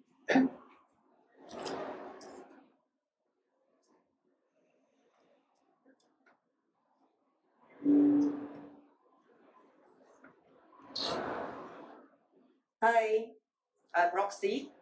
Hands up if you ever try any of the diet that Robin had mentioned before. Keto, low carb. Great. Okay. So my name is Roxy. I'm 55 years old. I'm a CrossFit athlete and a personal trainer. Okay. 10 years ago, I was diagnosed with brain lesion. So this diagnosis has completely changed my life. And I happened to chance upon CrossFit, at that time. And the reason I joined CrossFit is very silly because I say, oh, they look very hot, and I want to look like them. So that's the start of my fitness journey. So shortly into few months into CrossFit, I went to do a DEXA scan. So at that time I was weighing about 47, 48 kilo. I'm thinking to myself, I should do very well in this DEXA scan. But the result came out, I had a shock of my life. I actually overweight. Why? It's not because of my 48 kilo, but because I have a high body fat inside me. My body fat at that time was 26% at the beginning of the overweight bracket. So that's how I started my fat loss journey, trying to lose body fat, but not continue to lose weight or muscle mass. I have tried all the diets that Robbie had mentioned, plus a few other. I also went to sign up a 12 weeks body transformation program trying to lose my body fat. I would say that, yeah, it works, but it's so boring. It's so depressing for the 12 weeks because I have to eat the same thing over and over again. For 12 weeks, I cannot eat with my family. I cannot go out with my friends, and it didn't work for me in the long term. So that's it. I eventually went to study a nutrition course, and I realized that I have to change my mindset about to get success. First, don't do all this crash diet. It doesn't work for me. I have to change my lifestyle, how I see food, how I have the relationship with me and the food. I try to eat healthy. Whatever Robbie has shared is great, very detailed. I try to do all that, follow all that, sleep, nutrition, exercise, done all. And right, I would say that now my body fat is between 19 to 20%, around there. So it's a long journey. It's not a quick fix thing. It takes many years for me to get to from 26 to 8 to 19. It can be done. Okay, it can be done. You just need to find a way that of eating habits, change your lifestyle that suits you. All right. Thank you. Okay, another story about fat loss. Okay, so fat loss doesn't mean you have to be like super weight. So any of you watch Rocky 3? Rocky, the boxer. Okay, okay. So in Rocky 3, that time when he was there, he was super cut. Okay, but he was so super cut, looked damn nice. But then during the interview, he said he felt so faint all the time. Half the time during when they're not filming, he had to stand upside down because not enough blood flow to the head. He would feel faint. So he looked good, but he was very unhealthy. Okay. Then there's another story about this Hong Kong actor Nick Chong. He was starring in a boxing movie. Okay. So then also he was cut until damn nice. He was 47 years old and very nice physique. Then he asked him, do you want to do up to because part one very successful? He said, no way. He said, food in Cantonese. 呢講個嘢係人食㗎。你譬如話都 terrible so horrible bad food. You will never want to go through that thing again because it's so difficult to be that fat. Okay? So it doesn't mean losing fat has to be look like those super hot pot. Okay? As long as your body fat lose a bit, the pants appear a bit, be happy with that. Okay? Okay, next thing. Play long a bit. Okay? So we conduct free classes, but they are online classes. So the classes are every Wednesday morning, 8:15 to 10 o'clock, and every first, third, and fifth, if there's a fifth Thursday, okay, 9:45 to 11:30. Okay? So in order to attend this classes, I need to interview you. Not because I'm not good for that thing. I need to know whether you what is your age, what kind of sports you do, whether you got injuries, so that when you I know how to adjust for your accordingly. If I didn't know you got knee problem or something, I know what you can and cannot do. Okay? Not that it's my path to be able to done. Okay? So we cover a bit of everything. Okay? And so you want to just walk up to me, then you just say you're from ELDEX, or different whether you're ELDEX or not. As long as you walk up to me, I will interview you. After that, I'll send the link, then you can join us. Okay, so these classes are free. Okay, take this out about the last one is at the studio, so that one must pay. Okay, so some people like physical class, they like to have equipment, they like to have personal interaction. So not to say that my classes have no personal interaction. I'm very for those people who don't like to be the center of attention, then my classes not so suitable to you. But I'm very particular about how you do things. I don't want you to enjoy yourself. So I don't have new people come in. Not that I'm picking on you. I want to make sure you get on board and learn how to do things. So I will say, okay, do it this way. Then you're not sure, I'll keep on explaining to you and hold your hand for a while until you get the hang of it. Okay? Okay, so that's all. And so that's the beginning of the new year. Okay? So any questions that you have to ask? So normally the question is supposed to be here because that at the beginning, so we had an earlier question, but you can ask same questions again. Okay, any question? Before we go? Questions? Huh? Everybody clear?